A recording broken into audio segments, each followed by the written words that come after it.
The midnight train departed on time, carrying strangers wrapped in silence and shadow. By dawn, one man would be dead, and every passenger would be hiding something. In narrow corridors and quiet compartments, truth began to stir. Miss Marple listened. Human nature was already preparing to speak.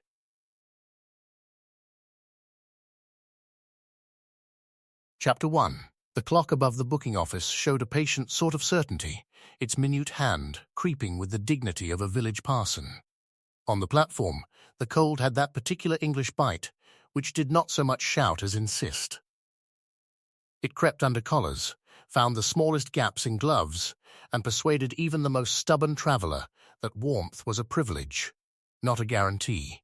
The midnight train waited with a quiet authority, its dark carriages lined up like sealed letters. A thin mist hovered over the rails, softening the lamps into halos. The station porter moved briskly, but without haste, as if he had performed this little ritual of departure 1,000 times, and expected to perform it 1,000 more.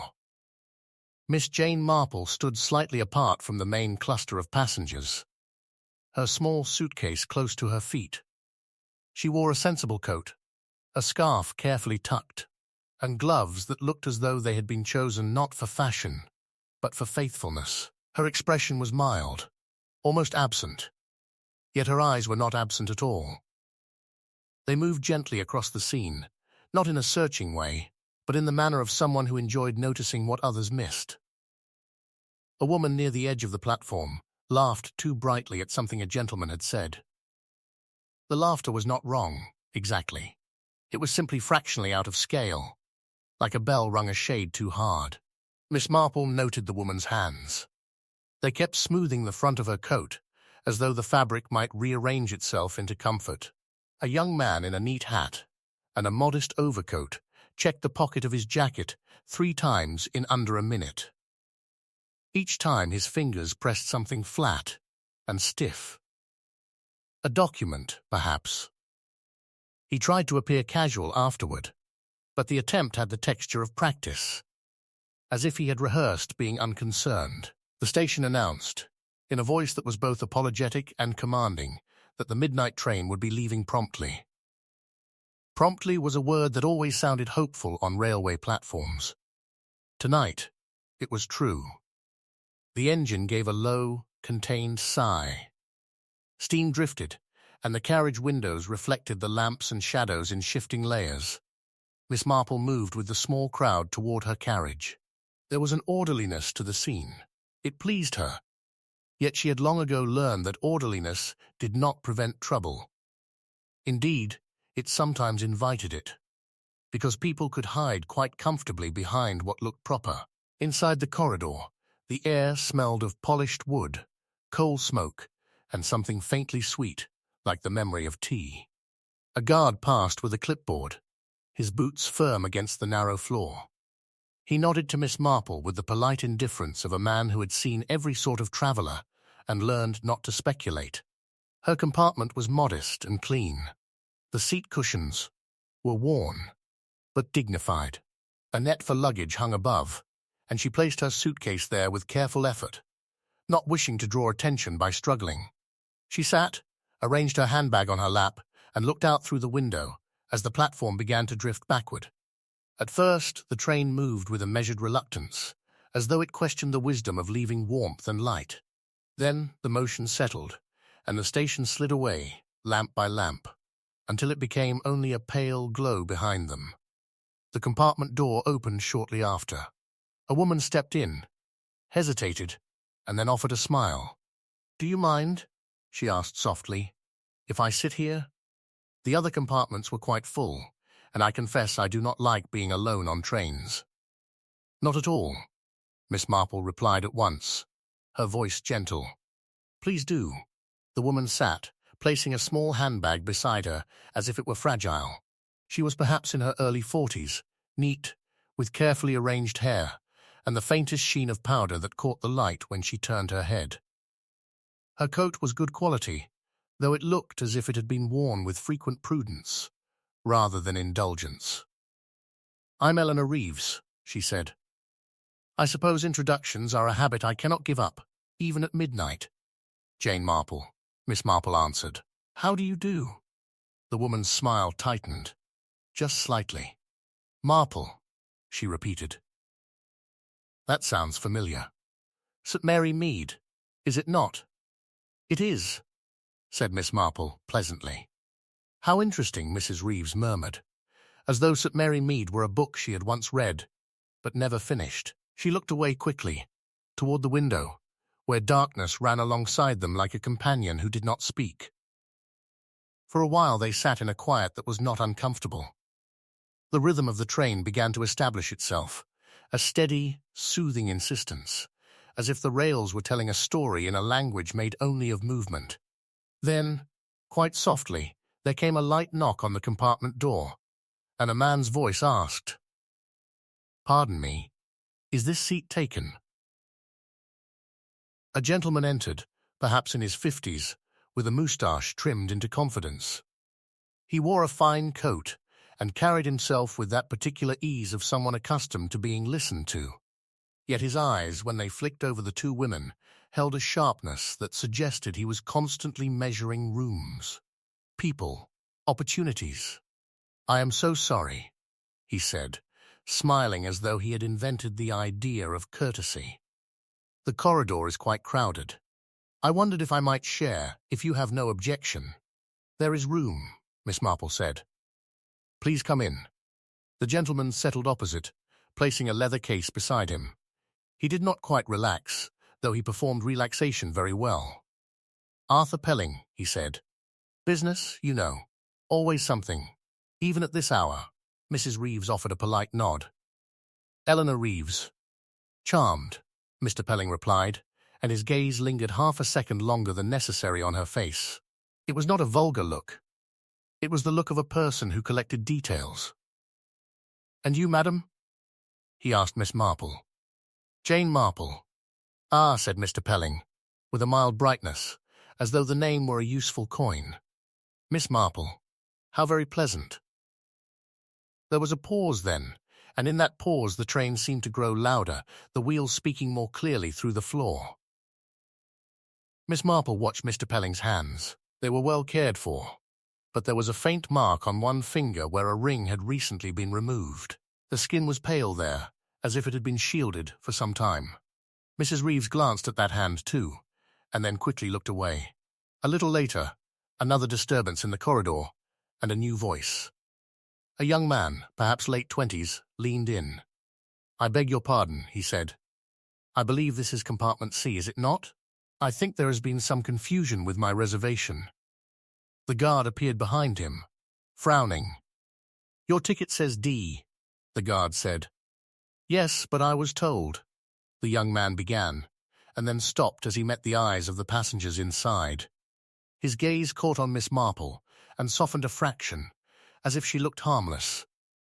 Then it moved to Mr. Pelling, and something in his expression tightened. It was quick, the smallest change. But Miss Marple saw it. The guard settled the matter with brisk authority, and the young man retreated, apologizing. The corridor swallowed him up again. Mrs. Reeves let out a breath. She seemed not to have realized she was holding. How odd, she murmured. Trains do breed confusion, Mr. Pelling said lightly. Everyone is certain the world should arrange itself around their ticket. Miss Marple said nothing. She was considering the young man's glance at Mr. Pelling. It had not been recognition exactly. It was something more like alarm, carefully disguised. A trolley passed some time later, offering tea. There were biscuits as well, wrapped and slightly stale in the way that railway biscuits always were. Miss Marple accepted tea. It warmed her hands more than her mouth, and she appreciated it for that alone. Across the aisle, through the compartment door window, she could see the corridor, where other travellers moved in the narrow space, their shadows sliding across the polished wood.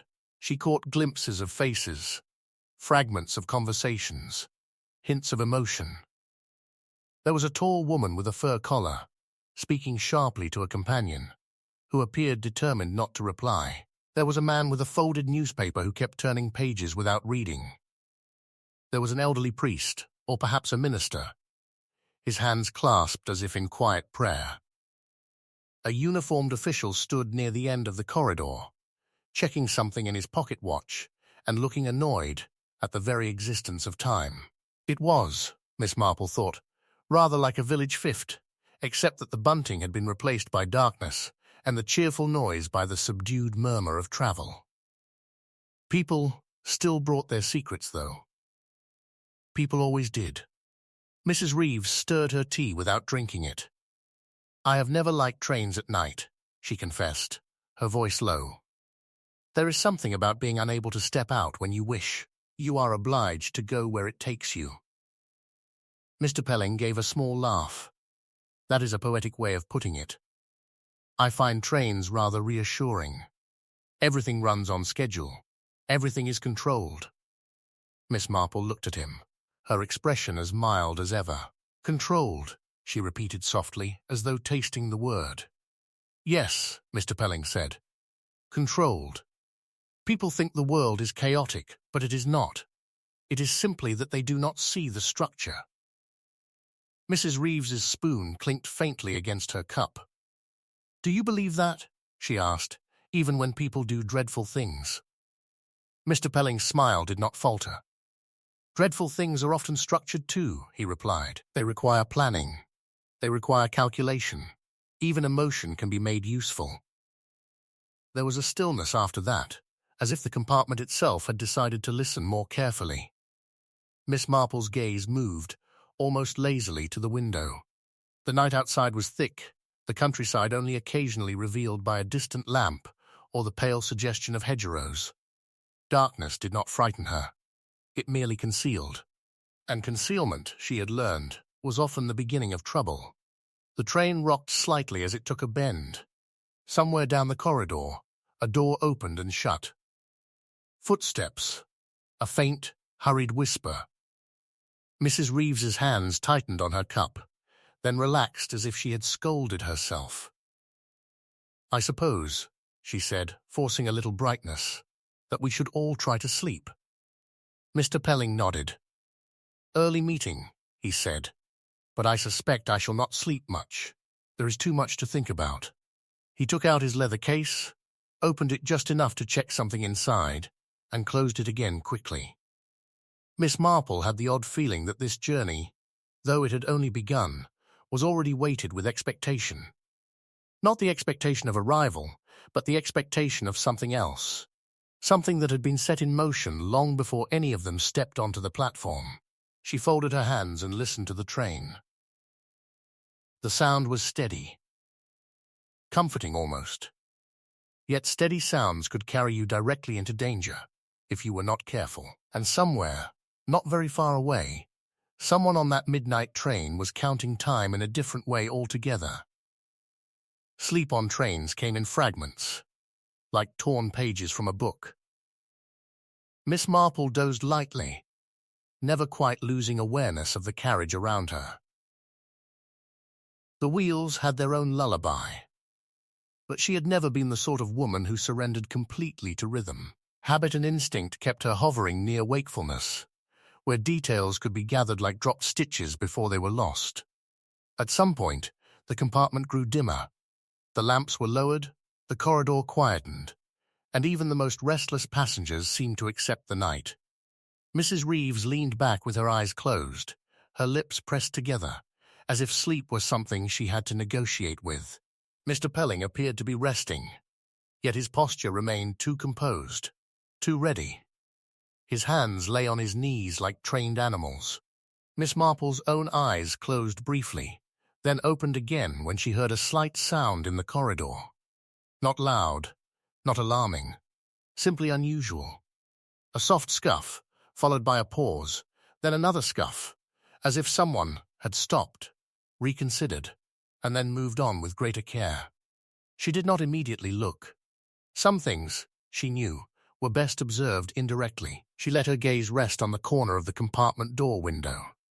Shadows passed there, faint shapes sliding across frosted glass.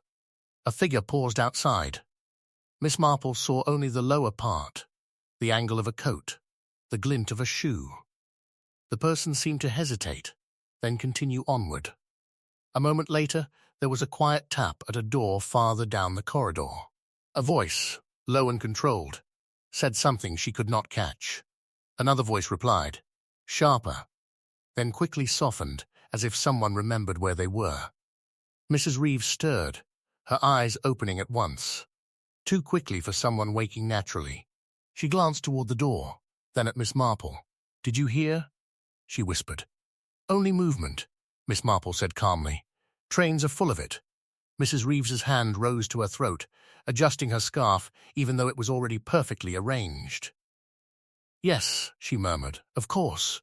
I am being foolish." Mr. Pelling opened his eyes as well. He did it with practiced ease, as if he had not been asleep at all. "What is it?" he asked lightly, though his gaze was sharp. "Nothing," Mrs. Reeves said too quickly. "Only the corridor." Mr. Pelling smiled as though indulging a child. "People get up in the night." Lavatory, cigarettes, nerves. Miss Marple watched him. The word nerves had made him blink once, a small sign of annoyance rather than sympathy. She wondered, gently, what sort of nerves belonged to him. The train slowed briefly, the sound changing, the wheels complaining softly.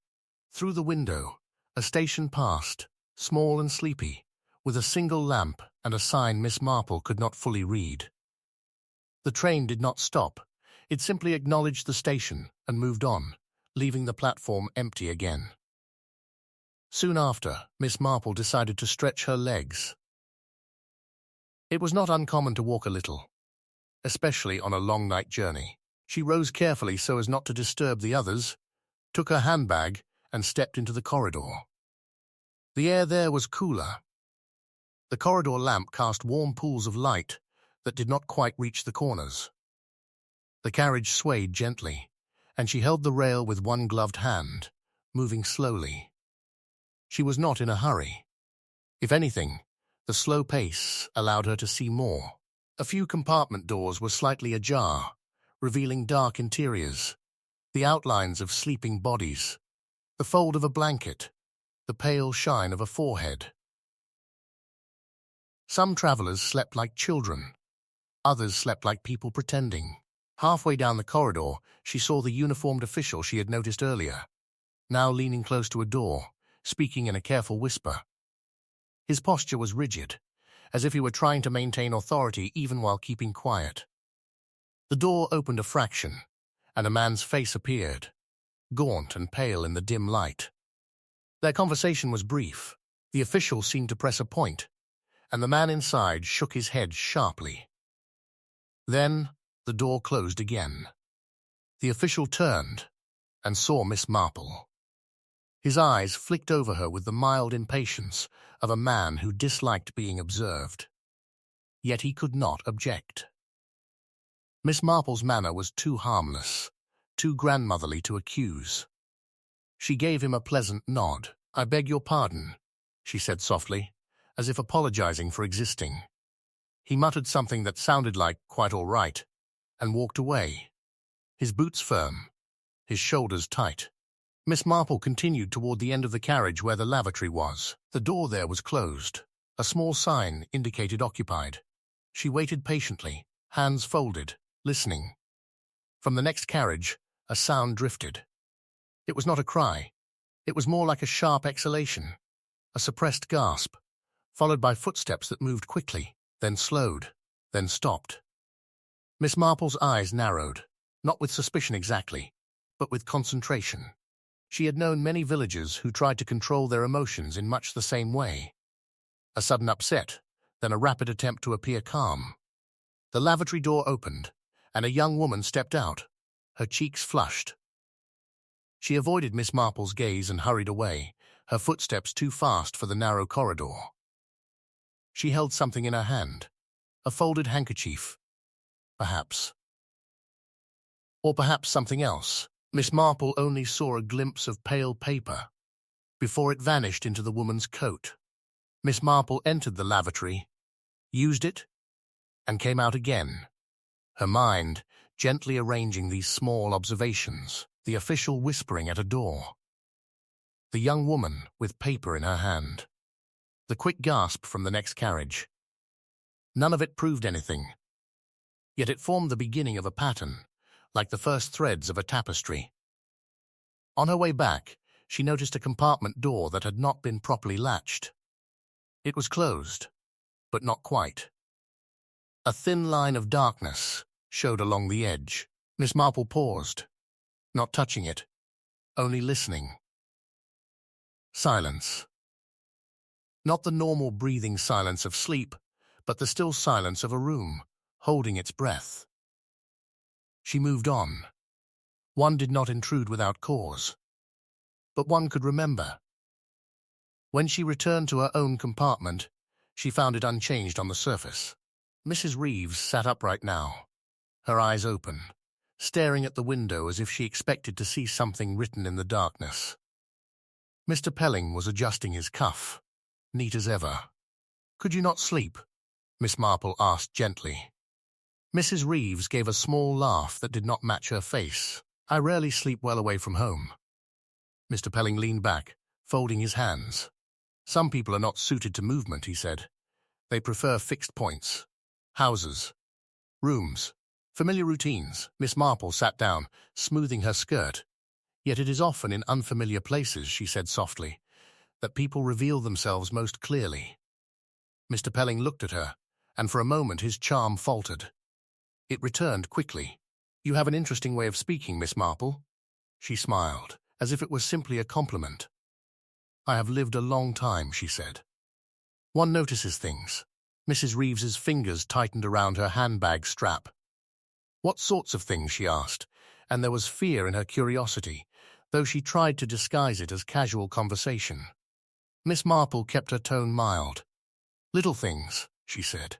"The way someone holds a cup, the way they avoid a name, the way they hurry when there is no need." Mr. Pelling chuckled softly. "That sounds like gossip," he said. "Village habits." Miss Marple did not object. "Gossip is often only observation with poor manners," she replied. "Sometimes it is wrong, but sometimes it tells the truth that politeness ignores." There was a pause. The train rocked gently.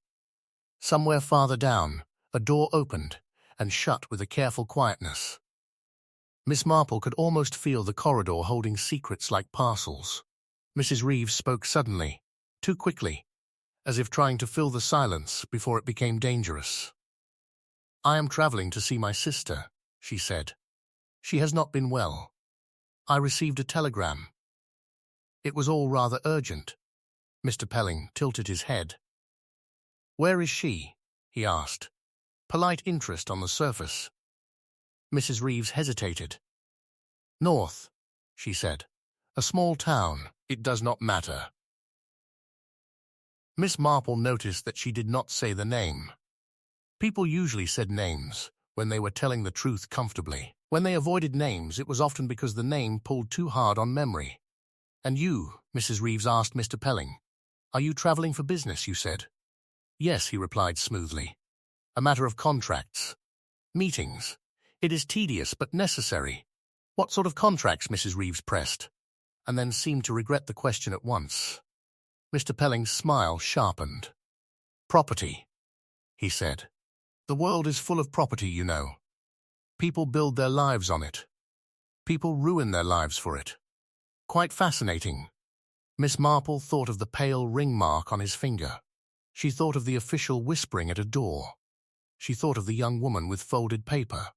The train slowed again, more noticeably this time. There was a faint jolt, as if it had taken a section of track not entirely smooth. The lamp in their compartment flickered once. From somewhere down the corridor, a sound came. A single knock. Then another. Then a muffled voice. Urgent, not loud but strained. Words blurred by distance and carriage walls. Mrs. Reeves froze. Mr. Pelling's head turned slightly, as though he was listening with more interest than he wished to show. Miss Marple remained still, her hands folded, her gaze steady.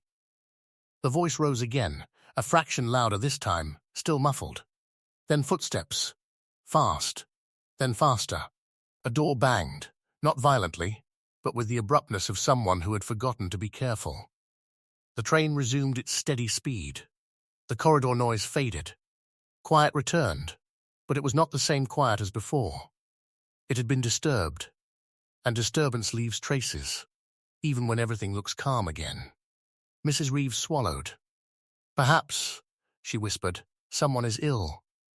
"Perhaps," Miss Marple said. Mr. Pelling's smile returned, but it was thin now. "Or perhaps someone is merely dramatic," he said. "There is always one." Miss Marple did not respond. Her mind was already turning over the small pieces she had gathered. None of it was proof.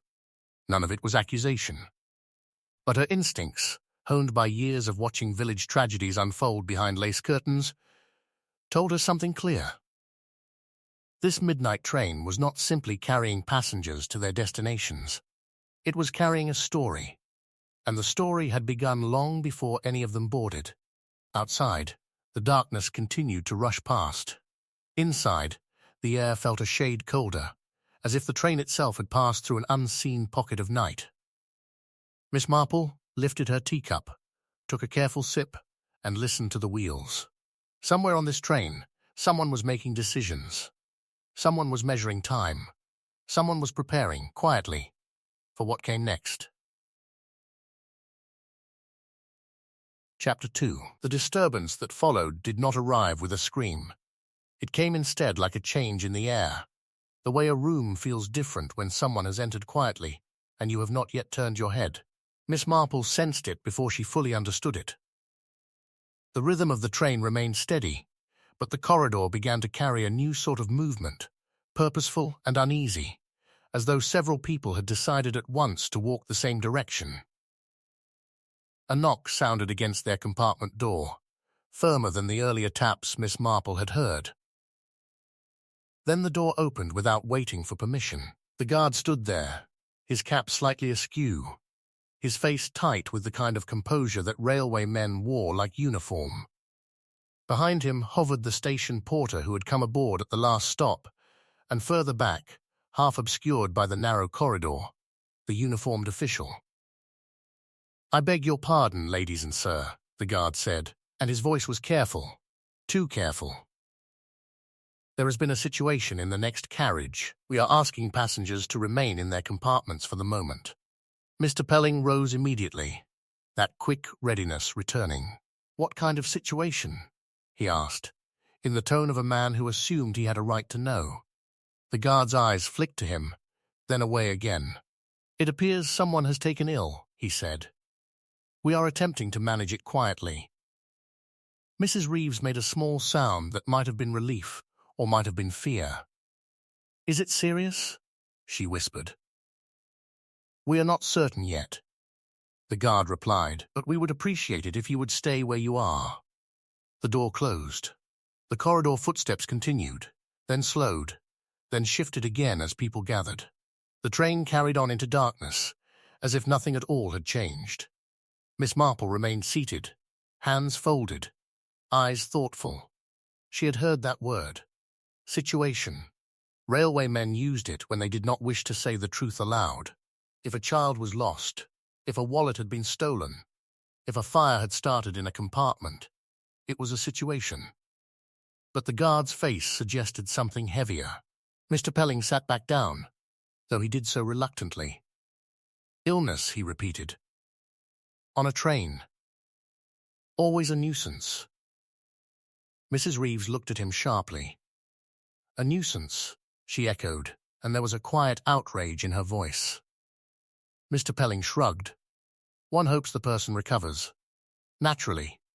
But these things delay everything." Miss Marple studied him a moment longer. "People sometimes call inconvenient things nuisances," she said gently, "when they are afraid to call them something else." Mr. Pelling's smile returned, polite and thin. "Afraid," he said. "I do not fear illness, Miss Marple." Mrs. Reeves's hands were trembling slightly. She tried to hide it by opening her handbag and searching for something that was already there. "Perhaps we should not speculate," she murmured. Outside the compartment, there was a brief murmur of voices, then the sound of a door being unlocked. A small metallic click, precise and final, then a hush, as if everyone present had agreed to be quiet in the same instant. Miss Marple listened, her head tilted slightly. In village life, there were patterns to emergencies. A quick gathering, a burst of talk, then an abrupt silence when someone stepped into authority. The silence meant that what had been found was serious. After a few minutes, the corridor quietened, though it did not return to normal. It held the feeling of waiting. Miss Marple did not like waiting when it was made out of fear rather than patience. She rose slowly, smoothed her skirt, and picked up her handbag. She had no intention of disobeying a direct request. But she had learned that a gentle old lady could move about with very little resistance, especially if she looked as though she might be confused. Mr. Pelling lifted his eyebrows. "Where are you going?" he asked. "To fetch a little water," Miss Marple replied, her tone calm. "I find I sleep better if I have a sip." Mrs. Reeves looked alarmed, but the guard said, "I shall be very quick," Miss Marple said, and smiled as though it were a harmless habit. She opened the door and stepped into the corridor. The scene there was contained, not chaotic. That was what made it more unsettling. Several passengers stood in small clusters, whispering. The uniformed official now stood squarely outside a compartment door in the next carriage, his posture rigid as a fence post. The guard spoke quietly to him, and another railway employee hovered behind, holding a lantern whose warm light threw strange shadows on the polished wood. Miss Marple moved slowly, as though she was simply walking toward the lavatory. No one stopped her. People rarely stopped elderly women. They assumed harmlessness, and assumptions were often the most generous form of blindness. As she drew closer, she could see that the compartment door the official guarded belonged to a first-class sleeper. The brass numbers shone faintly. The door itself was open now, only a little, as if they wished to prevent anyone from seeing too much. But the lantern light spilled through the gap, and Miss Marple caught glimpses. A man lay inside, not on the floor, but on the seat, arranged awkwardly, as though he had started to rise and then abandoned the idea. His face was turned partly away, but she could see the pale curve of cheek, the slackness of mouth. A blanket had been pulled up to his chest, as if someone had tried to grant him dignity. A doctor, or at least a man who looked like one, leaned close. He was middle-aged, his hair already thinning, his expression worn with the tired seriousness of his profession. He touched the man's wrist, then looked up. "He is dead," the doctor said quietly. The word landed in the corridor like a dropped cup, not loud, but impossible to ignore. A woman gasped softly. Someone murmured a prayer. The official's jaw tightened, as if he wanted to hold the word back by force. The doctor spoke again, keeping his voice low. "We must inform the conductor, and the police at the next stop."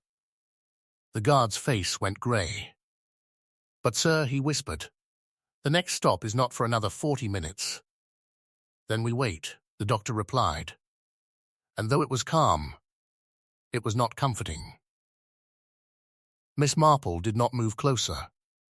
She did not wish to intrude, yet her mind was already taking in details as naturally as breathing. The compartment door was open now, so it had not been locked when they found him. Or it had been unlocked. The man's shoes were still on. His coat was partly unbuttoned, as if someone had checked for something. The blanket looked like a hasty kindness. The official turned slightly, catching sight of Miss Marple. His eyes narrowed.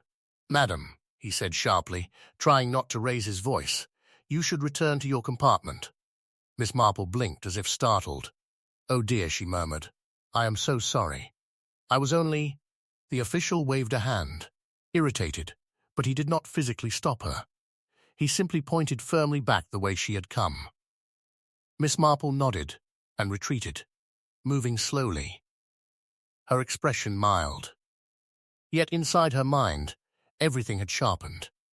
A death on a train was not like a death in a village, where the surroundings were familiar and the history of the dead person could be traced in neighbors' recollections.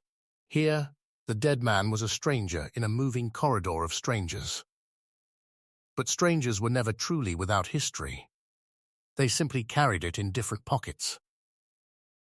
As Miss Marple returned to her compartment, she noticed several small things that might have seemed meaningless to anyone else.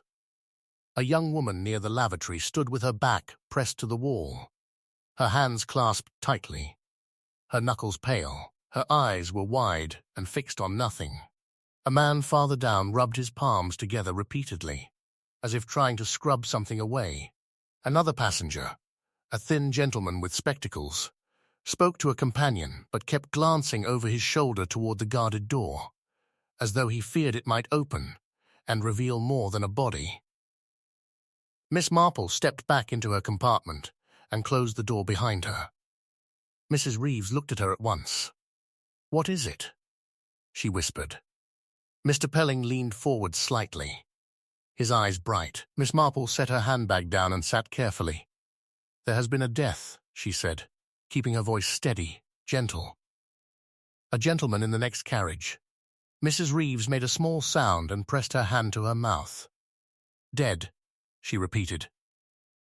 Mr. Pelling's expression shifted, quick calculation behind the charm. "Do they know who it is?" he asked.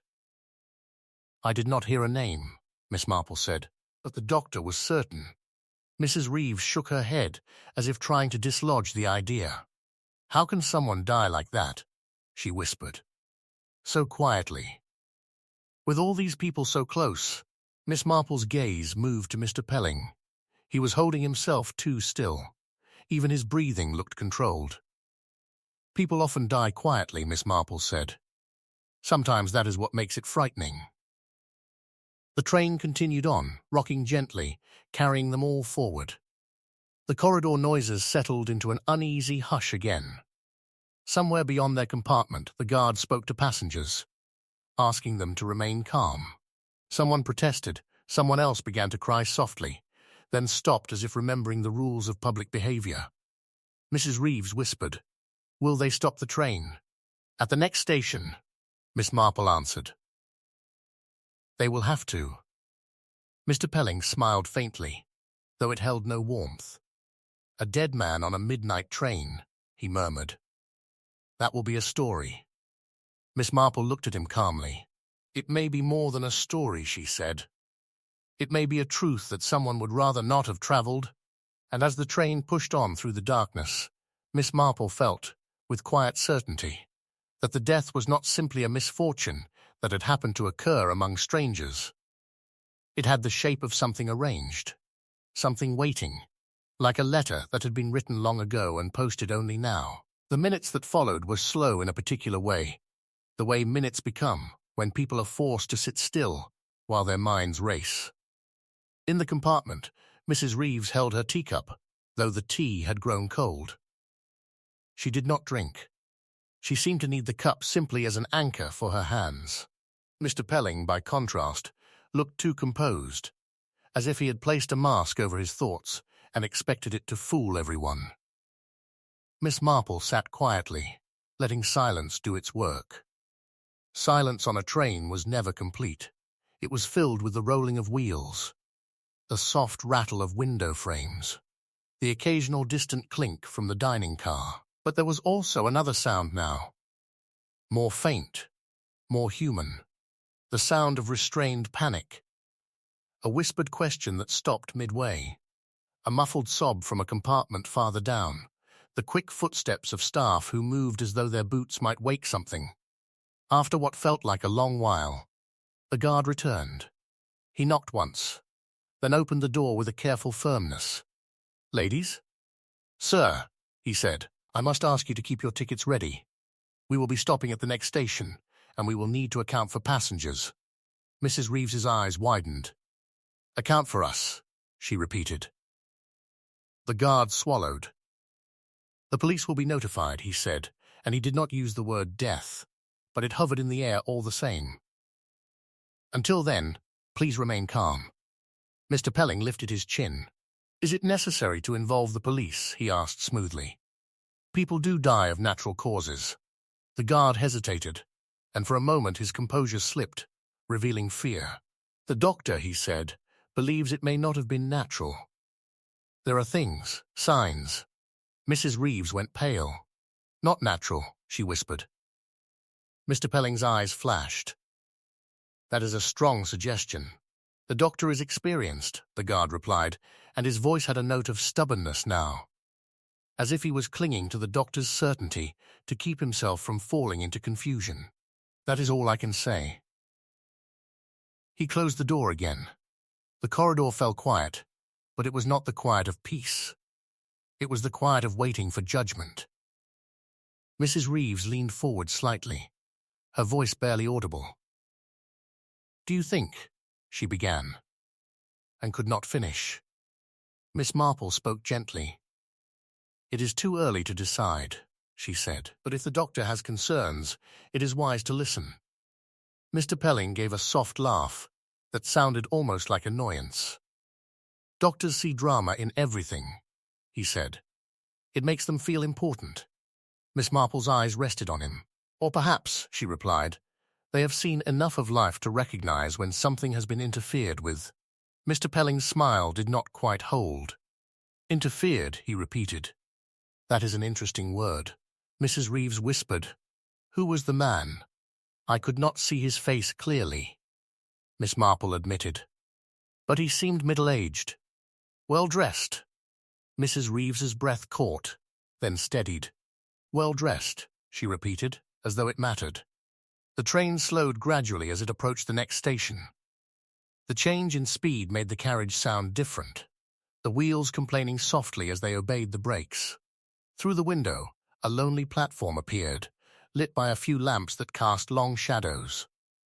The station name came into view in white letters on a dark board. Miss Marple read it carefully, though she suspected it would soon be repeated many times in conversation. The train came to a stop with a final gentle jolt. Almost immediately, movement erupted outside. A station master in a heavy coat appeared, his face wary. 2 policemen followed him, their expressions serious. They were not dramatic men, not theatrical.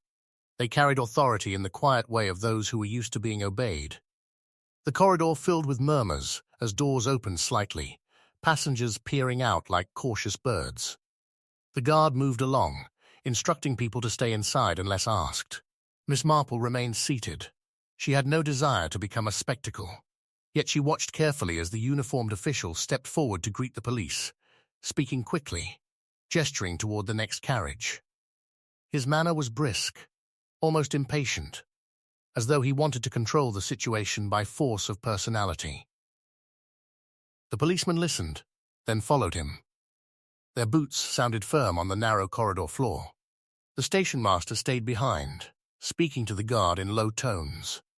A few minutes later, there was another knock at Miss Marple's door. This time, the guard stood with a policeman beside him.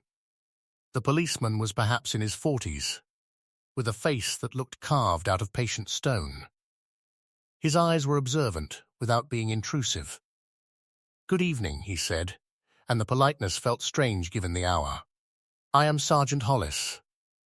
We are speaking to passengers in this carriage. May we come in?" "Of course," Miss Marple said, and moved her handbag aside. The sergeant stepped in, glancing around, taking in the faces, the luggage, the neatness of the compartment. He had the air of a man who noticed more than he admitted. "I understand you have been travelling since," he began. Miss Marple answered calmly, giving the station name, the time, the simple facts. Mr. Pelling interrupted smoothly. "Sergeant, I must protest. We have been told very little. Are we being treated as suspects?" The sergeant looked at him without irritation. At the moment he said evenly, "We are treating everyone as witnesses.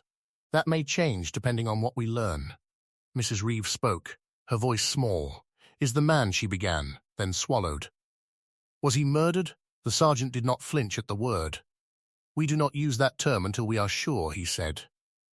"But the doctor believes the death is suspicious." Mr. Pelling's smile returned as if on cue.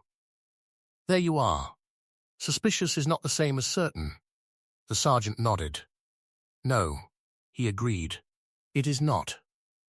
He asked where they had been during the last hour, whether they had left their compartment, whether they had spoken to anyone. Mrs. Reeves said she had not left, then hesitated and admitted she had stepped into the corridor briefly to stretch her legs. Mr. Pelling said he had not left at all. His tone was confident. Too confident, perhaps. But confidence was not evidence. Miss Marple said, with gentle honesty, that she had gone to the lavatory. The sergeant's eyes sharpened slightly. When? He asked. Miss Marple described it carefully, including the young woman she had seen leaving the lavatory and the official whispering at a door. She did not present these things as accusations. She offered them as observations, the way one might mention that it had rained earlier because it explained damp footprints. The sergeant listened closely. You saw the official speaking at a compartment door, he repeated. Yes, Miss Marple said. He seemed urgent. Mr. Pelling leaned back, his expression cool. The official may have been checking on passengers, he said. That is his role. The sergeant looked at him. Perhaps, he said quietly. But we will confirm it. He asked if Miss Marple had noticed anyone carrying anything unusual. Miss Marple thought of the folded, pale paper in the young woman's hand. She described it gently.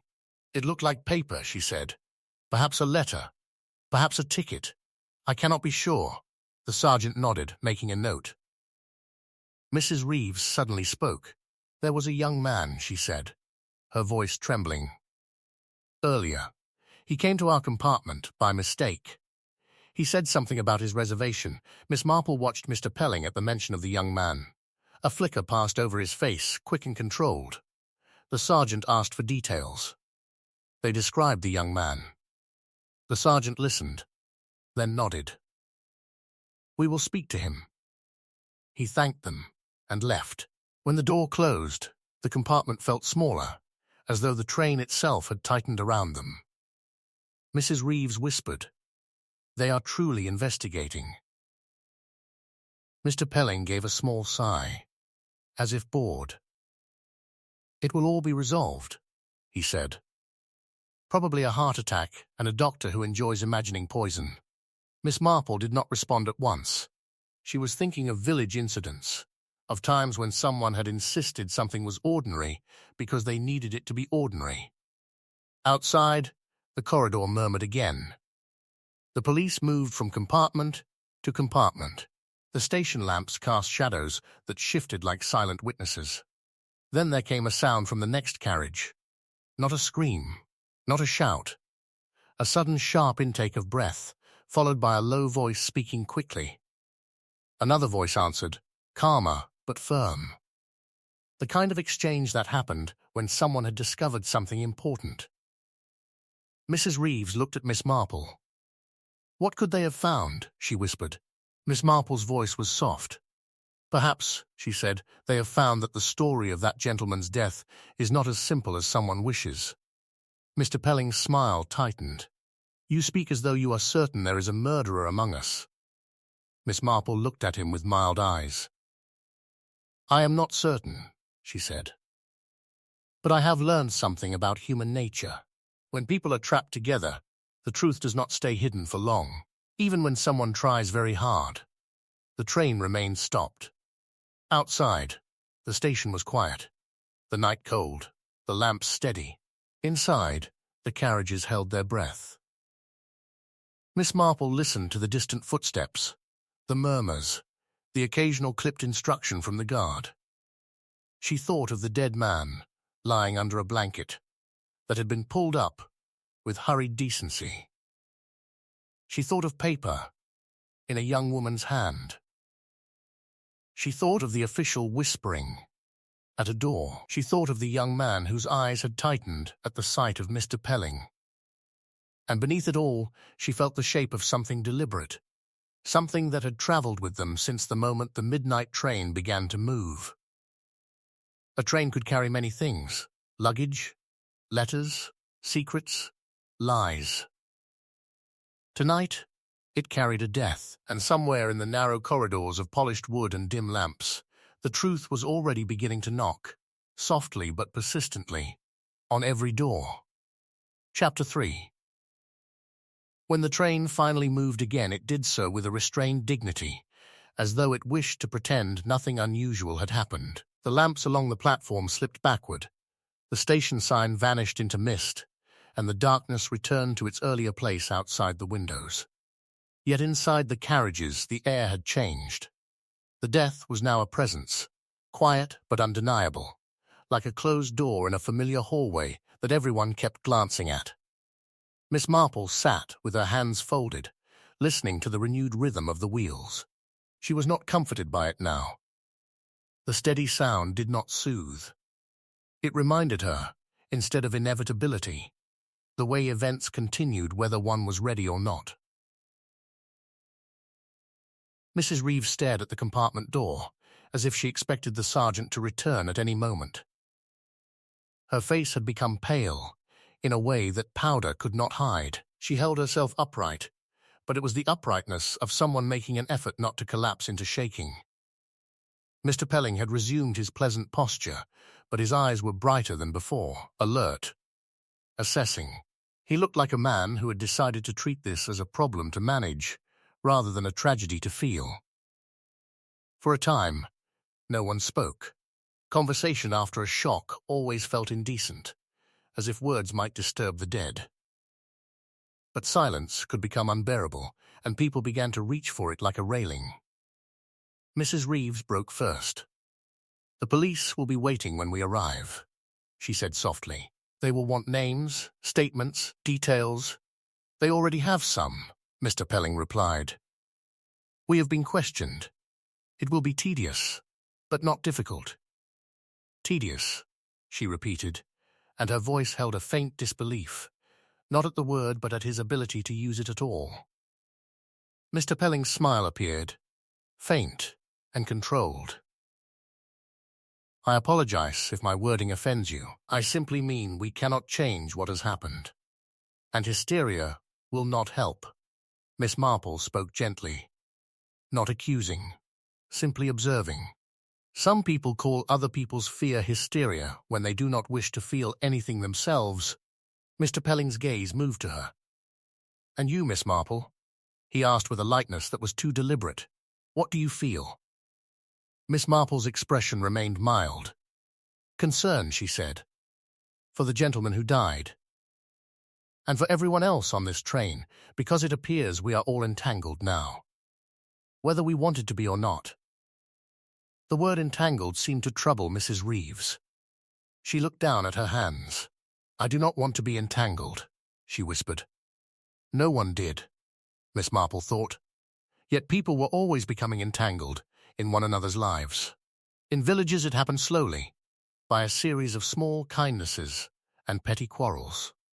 On trains it happened quickly, by proximity and necessity. A knock sounded then, softer than before. The guard opened the door and spoke without entering. "Sergeant Hollis asks if any passengers have medical needs," he said. "We are keeping the deceased gentleman in his compartment until arrival, but the doctor suggests some people may be distressed." Mrs. Reeves shook her head quickly. "No," she said. "No, thank you." Mr. Pelling waved a hand.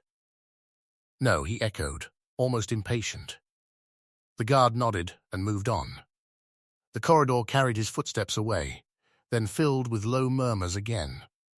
Some passengers had begun speaking to one another more openly now, as if fear had made manners less important. Miss Marple decided she would not learn anything by remaining enclosed with two people who were each holding their secrets tightly.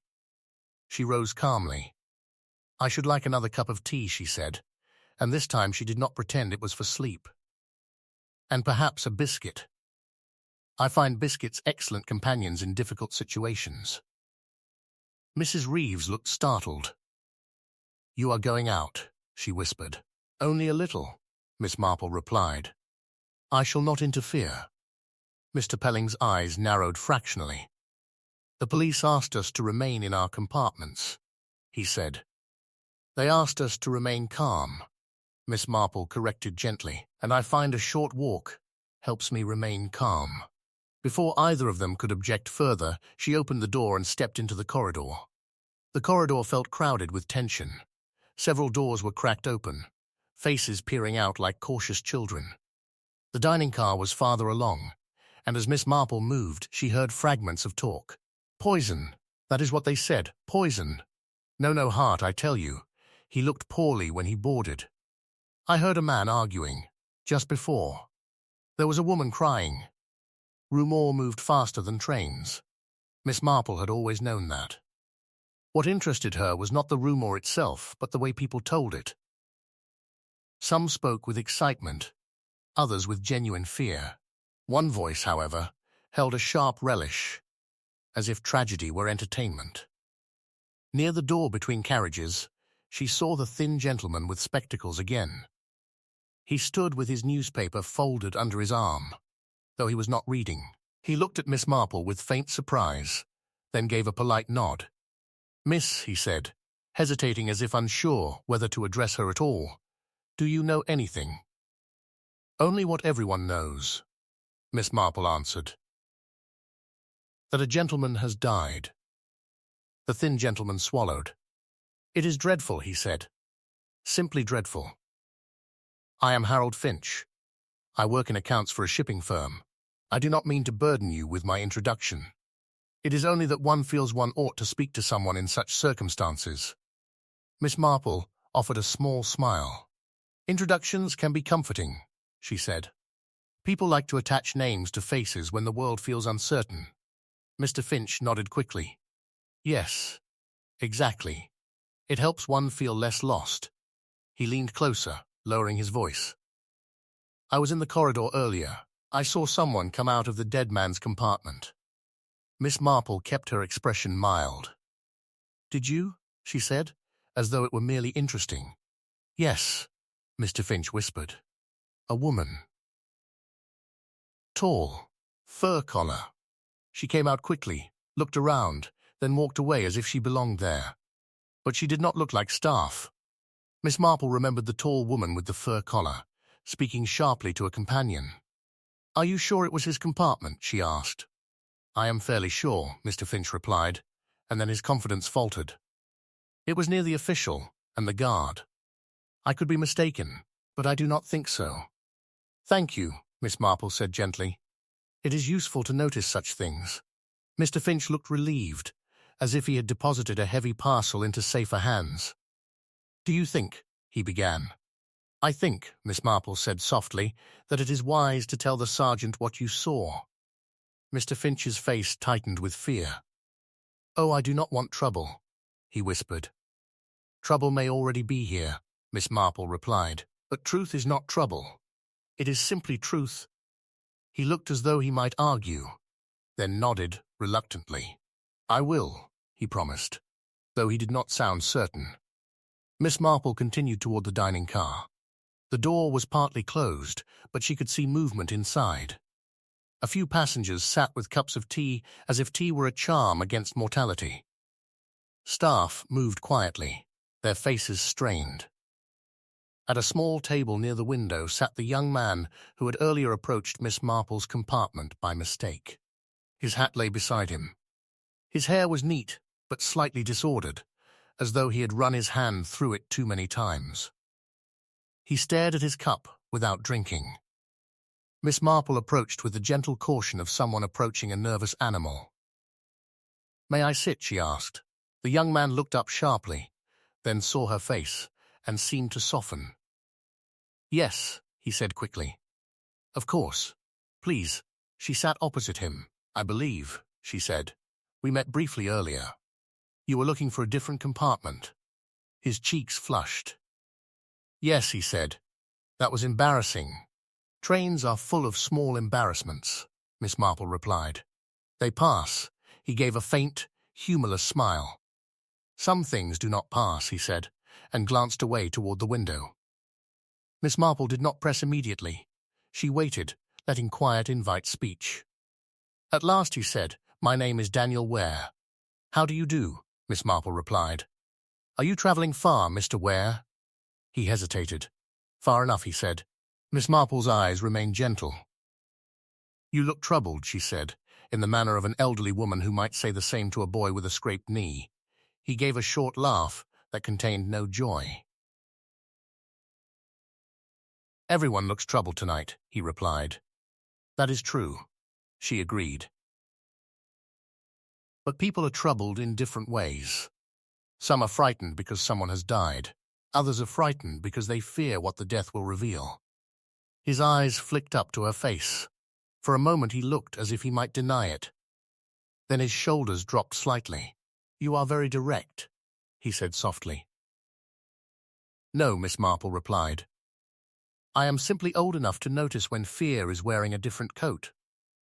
Daniel Ware glanced around, lowering his voice. "I did not know the man who died," he said. "But I know someone else on this train, and I would rather I did not." Miss Marple's attention sharpened, though her expression did not change. "Who?" she asked calmly. He hesitated, then murmured, "Arthur Pelling." Miss Marple felt no surprise, only confirmation of an earlier instinct. "You recognized him," she said, "when you came to our compartment." Daniel's mouth tightened. "Yes. I recognized him. And he recognized me, I think, though he pretended otherwise." Miss Marple waited. Daniel looked down at his hands. "I worked for him," he said. "For a short time. It was supposed to be clerical. Simple. But it was not. It was—" He stopped, swallowing. "It was unpleasant. He wanted things done that were not correct." "Not correct," Miss Marple repeated softly. Daniel nodded. Documents changed. Names altered. Money moved. He called it business. He called it efficiency. He said everyone did it. But everyone did not. Not everyone. Miss Marple thought of village men who cheated at cards and called it cleverness. There was always someone who insisted wrongdoing was normal. "And you left," she said. "I tried," Daniel whispered. "I did leave, but he does not like people leaving. He does not like loose ends." Miss Marple glanced toward the corridor. No one seemed to be listening. She kept her voice low and calm. "Why are you on this train?" she asked. Daniel's eyes filled briefly with something like despair. "Because I received a letter," he said. "It said, if I wanted to be free of him, truly free, I should come. That there would be a meeting, a settlement." It sounded like peace. Miss Marple's voice remained gentle. "And now there has been a death." Daniel nodded, his throat working. "And I keep thinking," he whispered, "that it is connected, that this is not an accident, that someone is tying up loose ends, and I may be one of them." Miss Marple felt a quiet chill, not of fear for herself, but of recognition. The world was full of people who believed they could tidy away inconvenient lives like scraps of paper. "Have you told the police?" she asked. Daniel shook his head quickly. "No. If I tell them, I admit I was involved. Even if I did nothing, it will ruin me." Miss Marple looked at him with the mild compassion of someone who had seen too many people destroyed by their own silence. "Sometimes," she said, "we ruin ourselves more thoroughly by hiding than by speaking." He stared at her, trembling slightly. Miss Marple continued, "You do not have to tell them everything at once, but you should not carry this alone. A secret becomes heavier the longer you hold it." Daniel swallowed.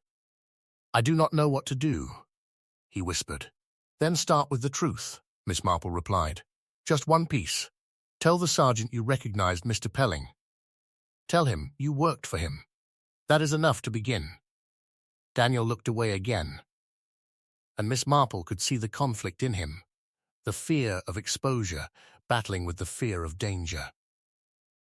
Before either of them could speak further, the dining car door opened and Sergeant Hollis stepped in. He looked around, his eyes scanning faces. When he saw Miss Marple, his expression shifted slightly into polite recognition. He approached. "Miss Marple," he said quietly, "I hope to find you. There is something we would like to ask." Miss Marple rose calmly. Daniel stiffened, panic flashing in his eyes.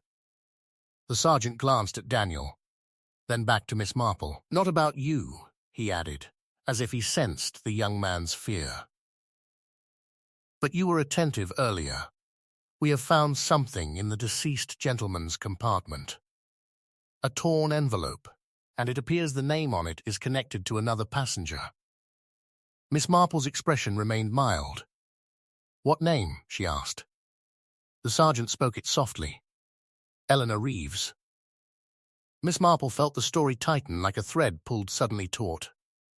She thought of Mrs. Reeves sitting upright in the compartment, hands clenched around her cold tea. She thought of her avoiding place names, avoiding details. She thought of her fear that did not match her polite words. Miss Marple nodded slowly. "Then," she said gently, "you had better speak to her very soon."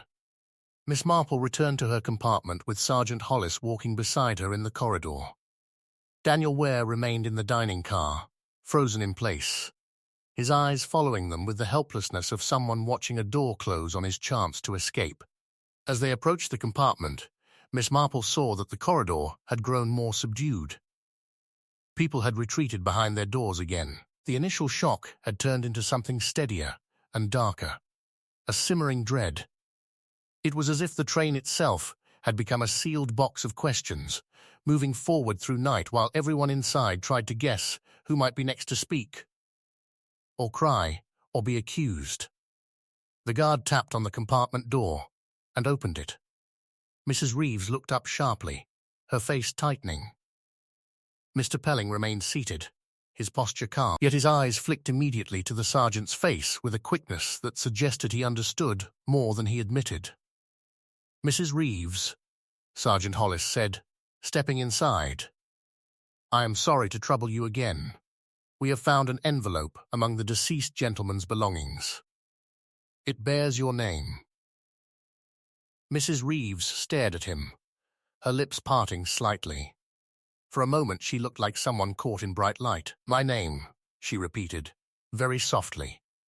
"Yes," the sergeant said. "We would like to ask whether you knew the deceased."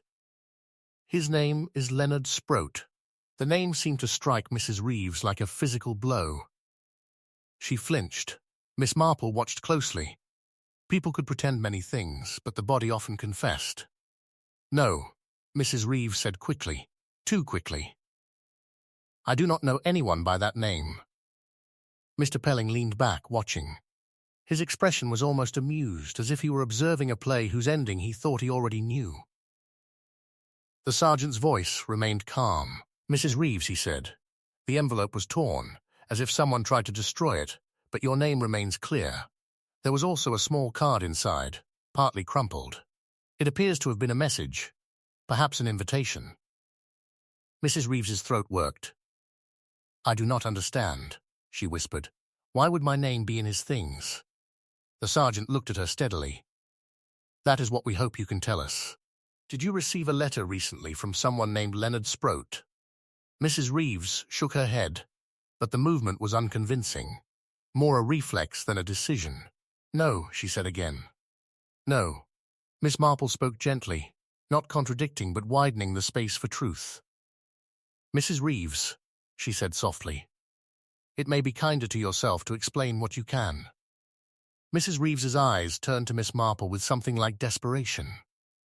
"You do not understand," she whispered, and the words were not only fear. They were shame. Sergeant Hollis waited. He had the patience of a man who knew that pressure could break people, but quiet often opened them. Mrs. Reeves's hands began to tremble more visibly. She pressed them together in her lap as though she could force stillness into them. "I knew him," she said at last, the words scraped out as if they hurt. "Not well, not recently. But I knew him once."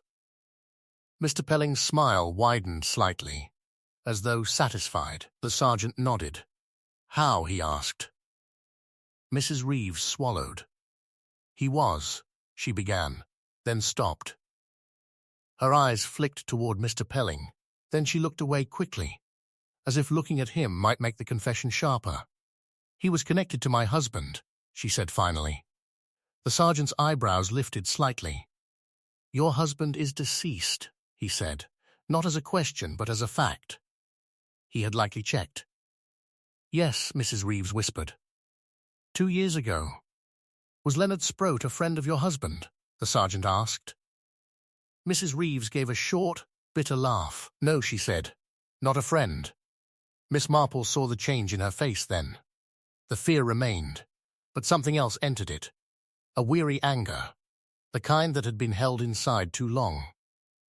He was, Mrs. Reeves continued, her voice low, a man who knew things. Who watched. Who waited. Mr. Pelling spoke smoothly, as if helping. Blackmail, he said lightly, like someone naming the weather. Mrs. Reeves turned on him, her eyes flashing. Do not, she said. Do not speak as if it is nothing. The sergeant's gaze sharpened. Blackmail, he repeated, and his tone made it suddenly very serious indeed. Mrs. Reeves, are you saying Leonard Sproat was blackmailing you? Mrs. Reeves's breath shook. Yes, she whispered. He was. For months. Mr. Pelling gave a small shrug. Many people are blackmailed, he said. It is hardly a novelty. Sergeant Hollis ignored him. What did he claim to know? He asked Mrs. Reeves. Mrs. Reeves closed her eyes briefly.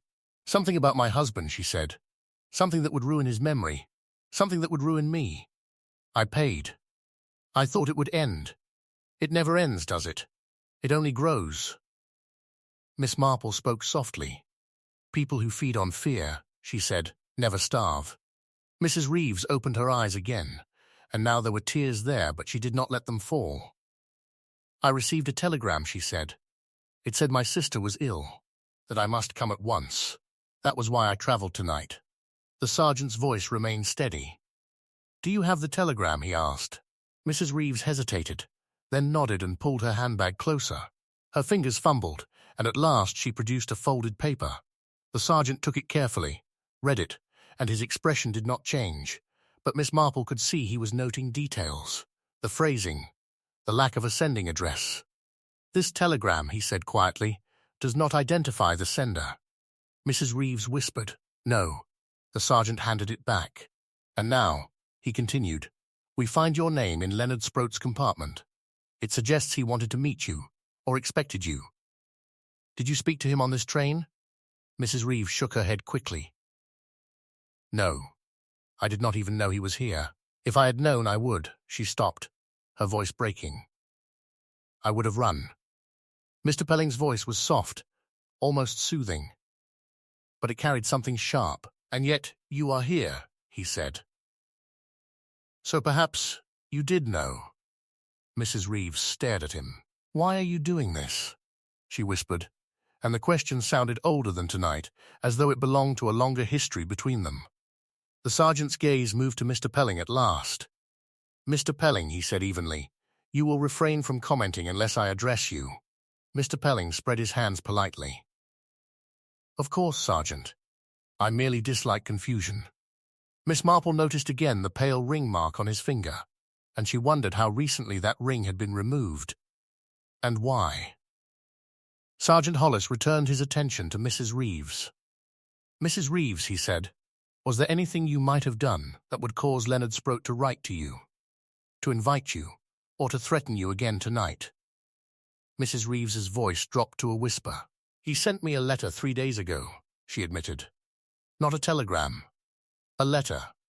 It said he would be on the midnight train, and if I wanted the matter finished, I must come. He said he had proof. Proof that would destroy me if I refused. The sergeant's eyes sharpened. Why did you not tell us earlier? He asked. Mrs. Reeves looked down.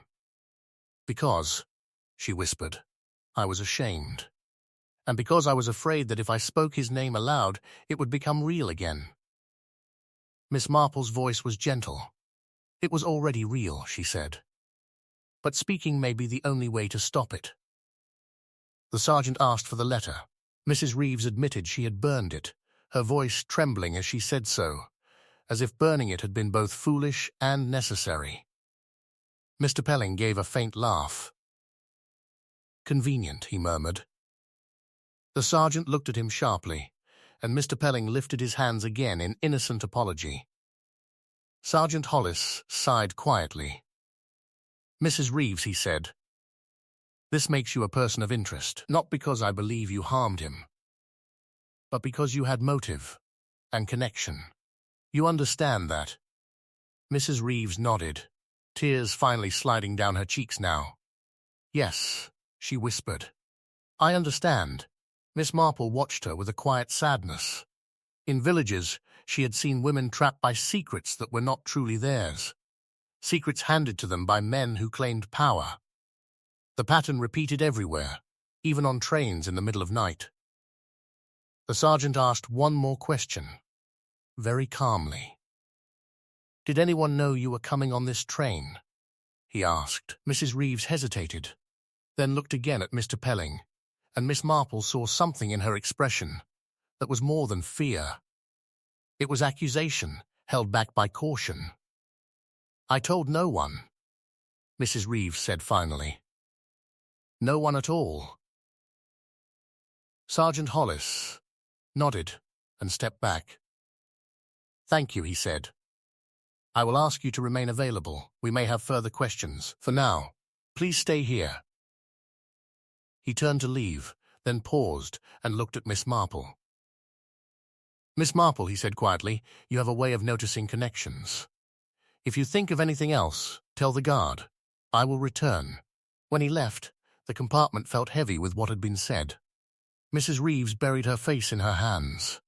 Mr. Pelling leaned back, his expression composed, but there was a new alertness in him, as if he had just watched a door open that he did not want open. Miss Marple sat very still, her thoughts moving with careful precision. A blackmailer, dead in a compartment. An envelope with Mrs. Reeves's name. A young man, Daniel Ware, afraid of Mr. Pelling. An official whispering at doors. A tall woman with a fur collar seen leaving the dead man's compartment. And always the same quiet pressure, the sense that the death was not random but arranged. Mrs. Reeves lifted her head, her cheeks wet. "What will happen to me?" she whispered. Miss Marple's voice was calm, steady, and not falsely comforting. "The truth will happen," she said, "and that is frightening. But it is also the only thing that can untangle you." Mr. Pelling's smile returned, sharper now. "Truth," he said softly. "Truth is a very fashionable word. People use it as if it is always good." Miss Marple looked at him gently. "It is not always pleasant," she agreed, "but it is often necessary. And when someone dies, it stops being fashionable and becomes urgent." Mr. Pelling held her gaze, and for a moment the charm slipped entirely. In its place was something colder, something calculating. Then the charm returned again, like a curtain drawn over a window. Outside, the train continued its forward motion, steady and unstoppable. Inside, the story had moved into a new stage. Names were now attached to motives. Secrets were now spoken aloud. And once a secret was spoken, it could no longer hide in the dark as comfortably. Miss Marple sat quietly, listening to the wheels. They sounded, now, less like a lullaby and more like a warning. Because somewhere in this train, someone had killed a man who made his living by holding other people's shame. And whoever that person was, they had not acted out of panic alone. They had acted with purpose. The midnight train kept going. And so did the truth. Chapter 4. Morning did not arrive all at once. It crept along the edges of the night, thinning the darkness rather than banishing it. Through the train windows, the black countryside softened into grey shapes. Hedgerows emerged like cautious thoughts. The lamps inside the carriage burned less brightly now, no longer defying the night, but accompanying it toward day. Miss Marple had not slept. She had rested her eyes at times, but her mind remained quietly awake, turning over the same pieces again and again, not hurriedly, not anxiously, but with the steady patience of someone who knew that truth revealed itself only when it was ready. Across from her, Mrs. Reeves sat rigidly, her coat still buttoned, her handbag clutched in her lap, as though it were the last solid thing in a dissolving world. Mr. Pelling, by contrast, had loosened his collar, and now appeared almost at ease. He even hummed once, very softly, before catching himself. "Daylight makes everything feel less dramatic," he said lightly. "People will see how ordinary this all is." Mrs. Reeves turned to him, her voice brittle. "A man is dead." "Yes," Mr. Pelling replied calmly. "And that is unfortunate. But death happens every day. Miss Marple spoke, her tone gentle but firm. "Not like this," she said. "Not with secrets tucked into pockets and fear running up and down corridors." Mr. Pelling smiled faintly. "You are very certain," he said. Miss Marple returned the smile, mild and untroubled. "I am observant," she replied. "Certainty comes later." The corridor outside their compartment stirred again. Doors opened more freely now. Voices rose slightly. People spoke of breakfast, of delays, of connections they might miss. The ordinary business of living pressed forward, impatient with tragedy. Yet beneath it all, there was a quiet awareness that the police were still on board, that questions were not finished, that someone among them might be carrying more than luggage. A knock came at the compartment door. This time it was Sergeant Hollis alone. "Good morning," he said, stepping inside. "I am afraid there will be more inconvenience before this journey is over." Mrs. Reeves closed her eyes briefly. "We have completed a preliminary examination," the sergeant continued. "The doctor confirms the gentleman did not die of natural causes. There was poison involved." The word hung in the air, sharp and undeniable. Mrs. Reeves whispered, "Poison." Mr. Pelling nodded thoughtfully. "How very melodramatic," he said. "One imagines poison only belongs in novels." The sergeant looked at him coolly. "It belongs wherever someone decides to use it," he replied. Miss Marple's gaze remained steady. "Do you know how it was administered?" she asked. "In tea," the sergeant said. "The deceased had a cup beside him. Residue was found." Mrs. Reeves's breath quickened. "Tea," she whispered. "Everyone drinks tea." "Exactly," said the sergeant. "Which makes it both common and convenient." Mr. Pelling leaned forward slightly. "So you are saying," he said smoothly, "that anyone could have done it?" "I am saying," the sergeant replied, "that the method does not narrow the field. Other details may." Miss Marple tilted her head. "Such as the timing," she suggested. The sergeant nodded. "Yes, the poison was ingested not long before death." "That limits the window." Mrs. Reeves clutched her handbag tighter. "I never went near him," she said quickly. "I did not even know he was here." "We will verify everyone's movements," the sergeant said calmly. "Including yours, Mrs. Reeves." Mr. Pelling smiled again, a polite curve of the lips that did not reach his eyes. "I assume," he said, "that you have considered the possibility that the deceased poisoned himself. Blackmailers often meet unhappy ends." Miss Marple looked at him then, really looked. "Blackmailers," she said softly, "are often very fond of staying alive." The sergeant allowed himself a brief nod. "We have found no indication of suicide," he said. "On the contrary, there are signs the tea was prepared by someone else." Mrs. Reeves's voice shook. "Someone else?" "Yes," the sergeant said. "Which is why we must speak to everyone who could have accessed his compartment." Mr. Pelling leaned back. "And that would be?" "Staff," the sergeant replied. "Passengers.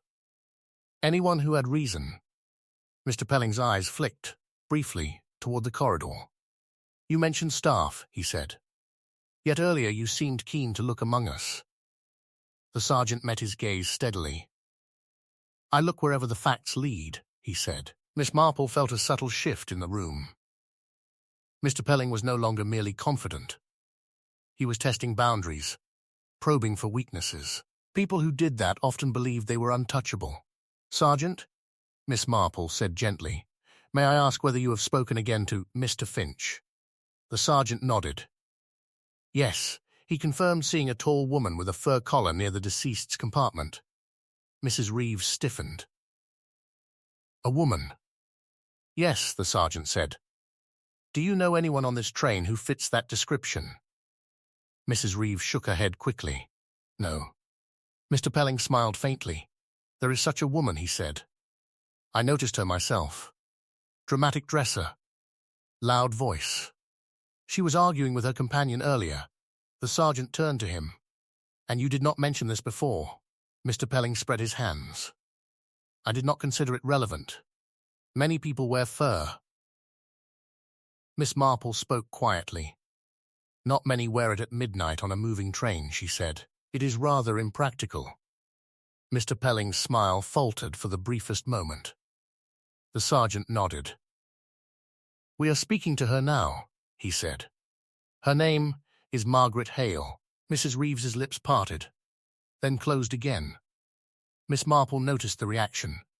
Not recognition, but tension. The sergeant continued, "There is another matter. We found a second cup in the deceased's compartment. It had been rinsed, but traces remain." Mrs. Reeves whispered, "A second cup?"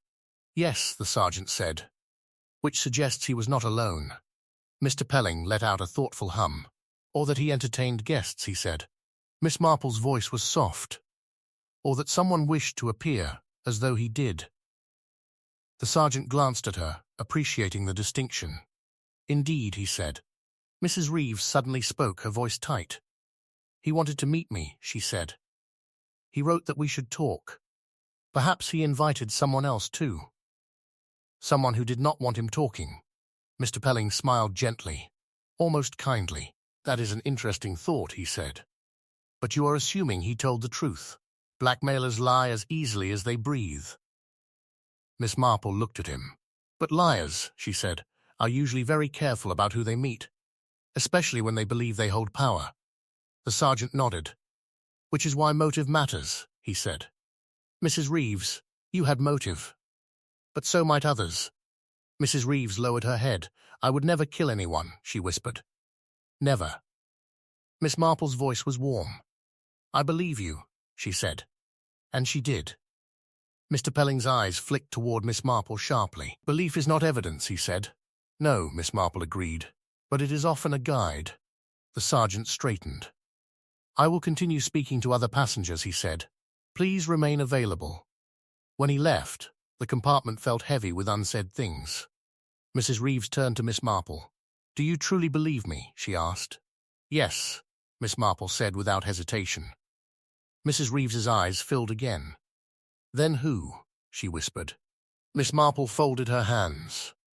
"Someone who believed Leonard Sproat was about to lose his power," she said, "and someone who had the confidence to act quietly." Mrs. Reeves looked at Mr. Pelling. The look was brief, uncertain, but it lingered. Mr. Pelling noticed it and smiled. "My dear Mrs. Reeves," he said softly, "you must not let fear turn into suspicion. That way lies madness." Miss Marple watched him. "Fear," she said, "often turns into clarity if one lets it." Outside, footsteps approached again. The story was tightening, the net was drawing in, and Miss Marple felt, with growing certainty, that the person who believed himself safest on this train was the one in the greatest danger of being seen clearly. The dining car filled slowly as morning advanced. People needed tea, toast, something solid to reassure them that the world still obeyed familiar rules. Staff moved with quiet efficiency, though their eyes betrayed strain. Every cup poured felt heavier now, every plate set down more deliberate. Miss Marple sat at a small table near the window, her hands wrapped around a warm cup. Mrs. Reeves had declined to join her, pleading a headache. Mr. Pelling had excused himself with a courteous nod and gone elsewhere, claiming a telephone call awaited him at their destination. Miss Marple suspected he simply wished to position himself.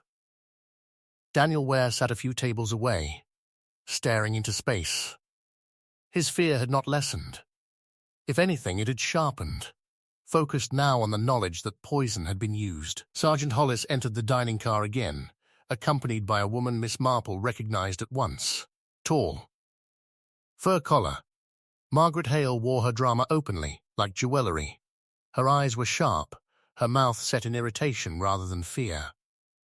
"I have already told you," she said loudly. "I did nothing. I barely noticed the man." "Lower your voice," the sergeant said calmly. "This is not a performance." Miss Marple observed quietly. People who performed under pressure often believed volume equaled truth. Margaret Hale was seated nearby, still fuming. She noticed Miss Marple's gaze and scoffed. "You look like someone who listens too much," she said. Miss Marple smiled gently.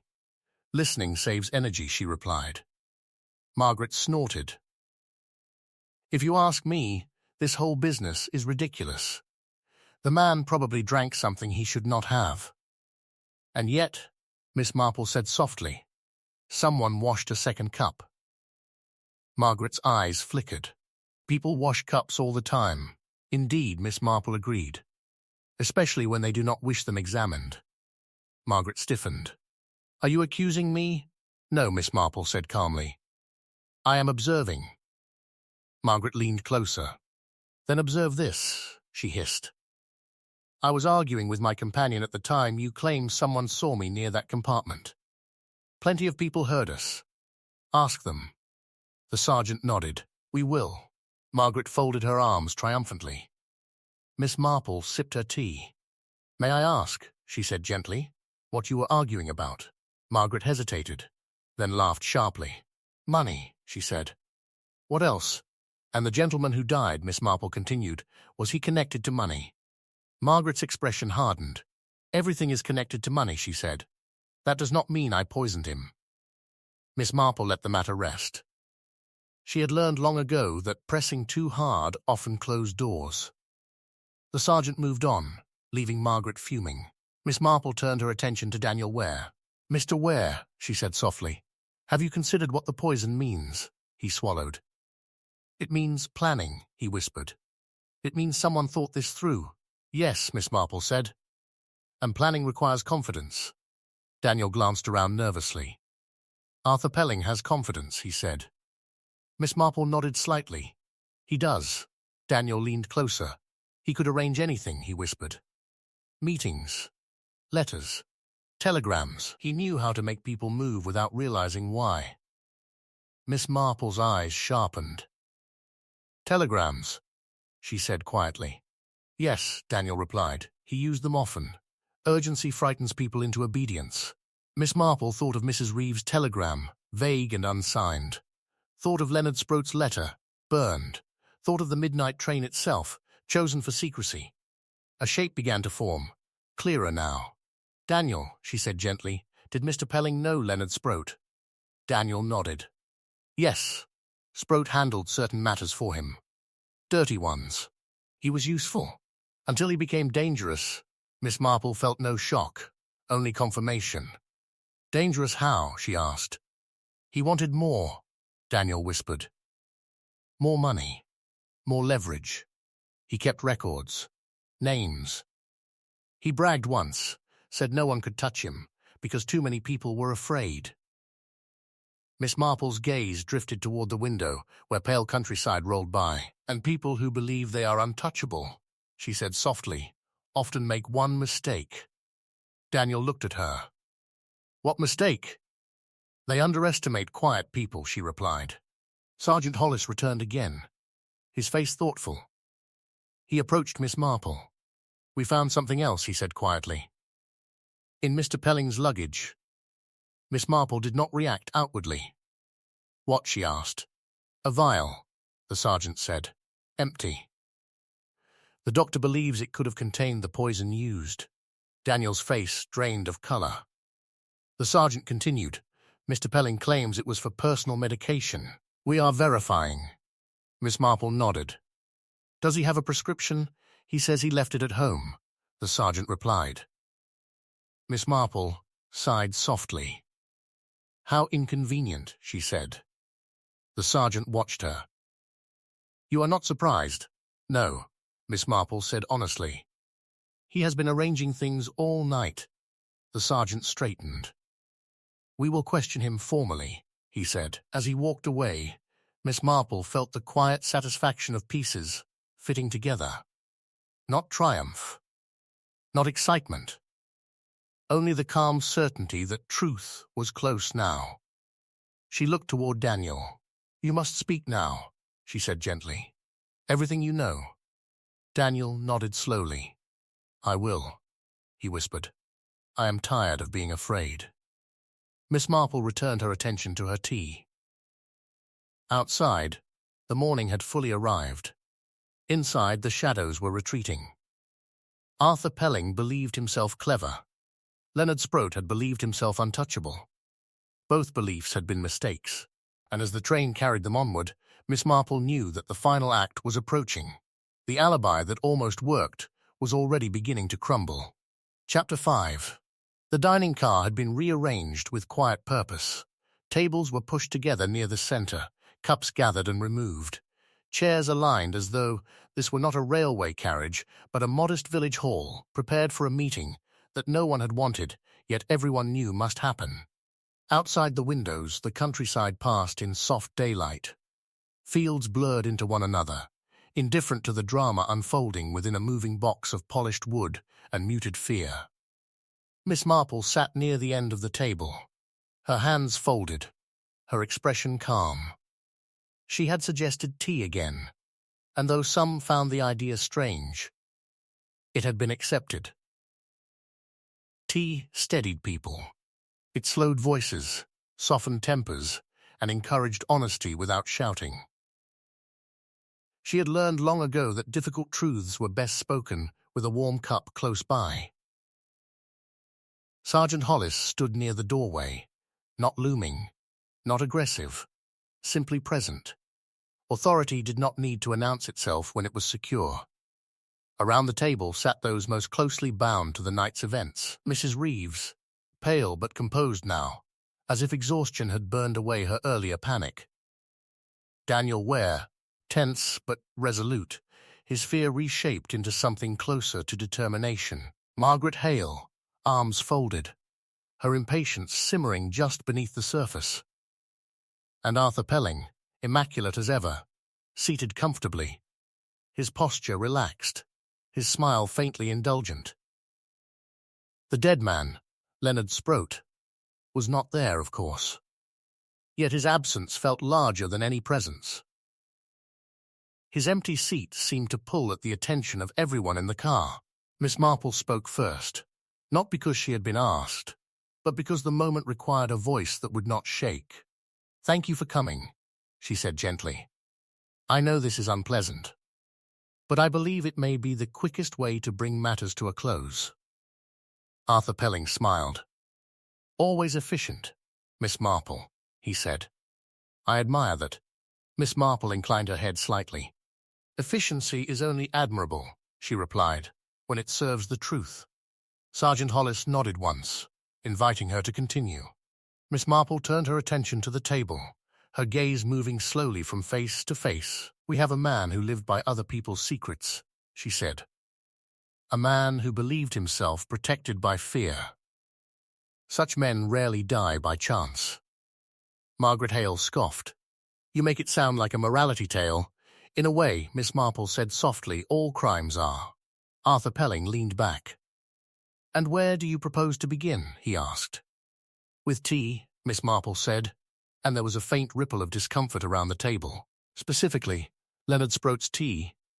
Sergeant Hollis spoke. "The poison was administered through a hot drink prepared shortly before his death." Miss Marple nodded. "Which suggests opportunity. Someone had to be with him, or at least in his compartment, close to that time." Margaret Hale lifted her chin. "I have already said I was arguing with my companion, and witnesses confirm that," Sergeant Hollis said. Margaret smiled tightly. "There you are." Miss Marple did not contradict her. Instead, she turned to Mrs. Reeves. "Mrs. Reeves," she said gently, "you had reason to meet Leonard Sproat." Mrs. Reeves nodded slowly. "Yes," she said. "But I did not meet him. I could not. I was too frightened." Miss Marple believed her. Fear of that sort had a particular texture, and Mrs. Reeves wore it honestly. Daniel Ware shifted in his chair. Miss Marple turned to him. "Mr. Ware," she said, "you knew Mr. Pelling." Arthur Pelling's smile sharpened. "We all know many people," he said. "Indeed," Miss Marple replied. "But Mr. Ware worked for you, and you did not wish that connection mentioned." Daniel took a breath. "I left because he asked me to do things that were wrong," he said, his voice steadier than before. "Falsifying documents. Moving money. I refused." Arthur Pelling sighed lightly. "So dramatic," he said. "Young men often exaggerate their moral struggles." Miss Marple looked at him. "Leonard Sproat did not exaggerate," she said. "He collected." Arthur Pelling's eyes flickered. Collected what? Evidence, Miss Marple replied. Names. Proof. Things that could not be waved away with charm. Sergeant Hollis interjected. Mr. Ware has provided details that corroborate this. Arthur Pelling spread his hands. Blackmailers lie, he said. That is their trade, yes, Miss Marple agreed. But they also keep records. Because lies are more profitable when backed by truth. There was a pause. The train hummed beneath them, steady and indifferent. Miss Marple continued. Leonard Sproat believed he had leverage over several people. But one person more than others. She looked directly at Arthur Pelling. He believed you needed him, she said calmly. Arthur Pelling met her gaze without flinching. I did not. No, Miss Marple said. You needed him until you did not, until he became a liability. Margaret Hale laughed sharply. This is ridiculous. You are building a story. Yes, Miss Marple said, but stories require structure. She turned to Sergeant Hollis. You found an empty vial in Mr. Pelling's luggage. The sergeant nodded. Yes, Arthur Pelling sighed. Personal medication. Already explained. Miss Marple smiled faintly. May I ask, she said, why you removed your ring recently? Arthur Pelling's hand twitched almost imperceptibly. My ring, he repeated. There is a pale mark on your finger, Miss Marple said gently. One sees it often when something meaningful has been removed. Not lost. Removed. Arthur Pelling laughed softly. Are we discussing jewelry now? We are discussing habits, Miss Marple replied. You removed your ring before boarding. You did not wish to be recognized as married, or perhaps connected. Mrs. Reeves inhaled sharply.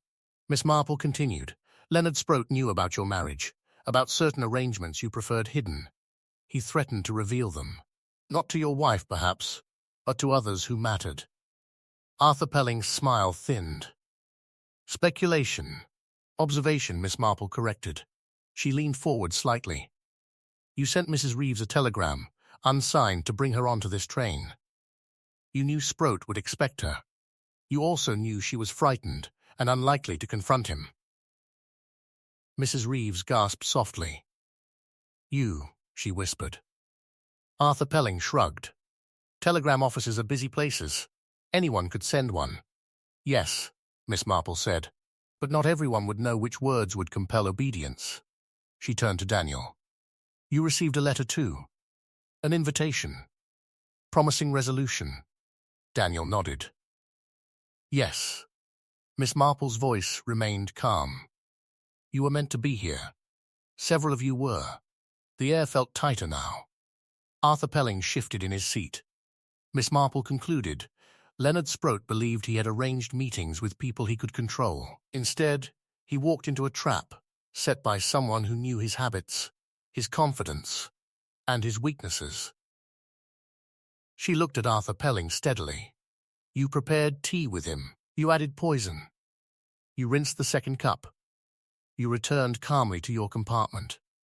Arthur Pelling laughed, but the sound rang hollow. This is absurd. Sergeant Hollis stepped forward.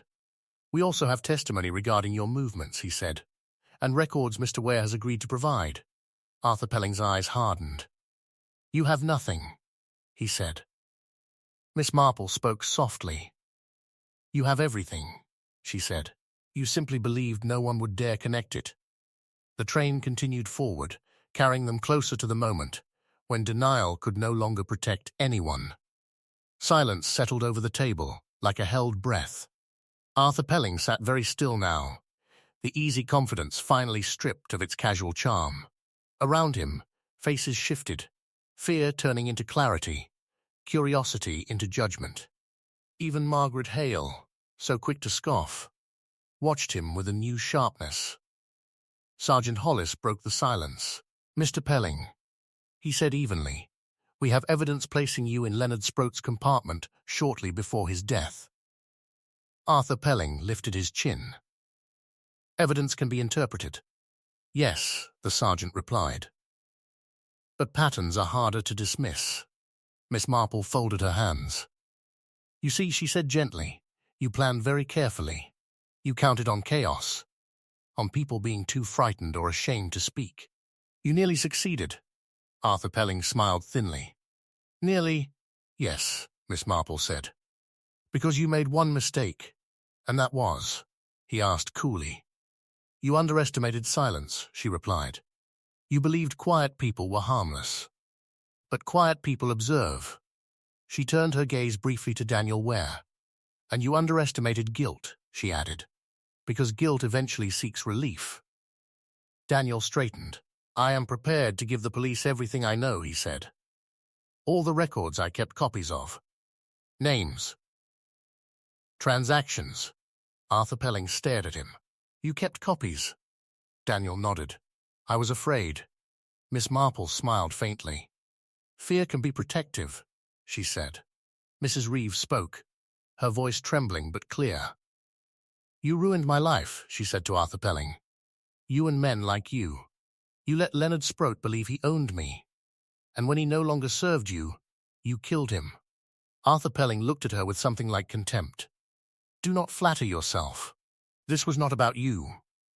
Miss Marple met his gaze. That is precisely the point, she said. You do not see people. You see instruments. Sergeant Hollis nodded. We will be detaining you when the train arrives, he said. You are under suspicion of murder. Arthur Pelling stood slowly. For the first time, his composure cracked. You are making a terrible mistake, he said. I have influence. Miss Marple's voice was calm. Influence fades, she said. Truth remains. Arthur Pelling's shoulders sagged slightly, just enough to betray the weight he had been carrying. Leonard was reckless, he said suddenly. He would have destroyed everyone eventually. You chose to destroy him first, Miss Marple replied. The train began to slow. Outside, a larger station approached, platforms stretching long and orderly, police figures visible in the distance. Arthur Pelling closed his eyes briefly, then opened them again. I did what was necessary, he said. Miss Marple looked at him with quiet sadness. Necessary, she said. That is the word people use when they have forgotten mercy. The train came to a halt. Doors opened. Voices rose. The moment had arrived. Sergeant Hollis gestured, and Arthur Pelling was escorted away, his confidence finally reduced to silence. Miss Marple remained seated, her hands folded once more. Around her, the dining car exhaled. People spoke in hushed tones. Some wept softly. Others stared out of windows, already turning the night into a story they would tell themselves differently in years to come. Mrs. Reeves sat down beside Miss Marple. Thank you, she whispered. Miss Marple shook her head gently. The truth did the work, she said. I only listened. Outside, daylight spread fully now, ordinary and forgiving. Inside, the weight of secrets had lifted, leaving behind only the quiet aftermath of justice. And though the train would soon empty, Miss Marple knew that the lesson would travel further than any of them, because no matter how carefully one plans, no matter how confident one feels, human nature has a way of revealing itself. Always. The midnight train had long since disappeared down its branching lines, leaving only memory in its wake. For those who had travelled upon it, the journey would never be quite finished. It would return unexpectedly in the sound of wheels at night, in the clink of a teacup, in the uneasy feeling that truth often arrives quietly rather than with drama. Miss Marple returned to her life without ceremony. She unpacked her small suitcase, watered her plants, and resumed the gentle routines that so often hid extraordinary understanding. To an outside eye, nothing had changed. Yet within her rested the familiar knowledge that human beings carried their secrets wherever they went, and that no place, however temporary, was free from consequence. Mrs. Reeves learned to sleep again, slowly and imperfectly, but without fear knocking at her door. Daniel Ware began the careful work of rebuilding himself through honesty.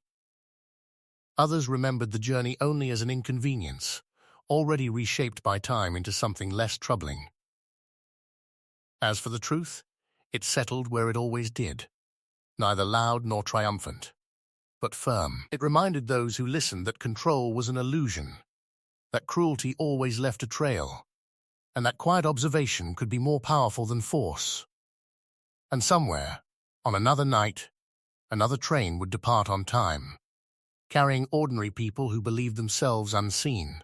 But the truth would be traveling with them all the same.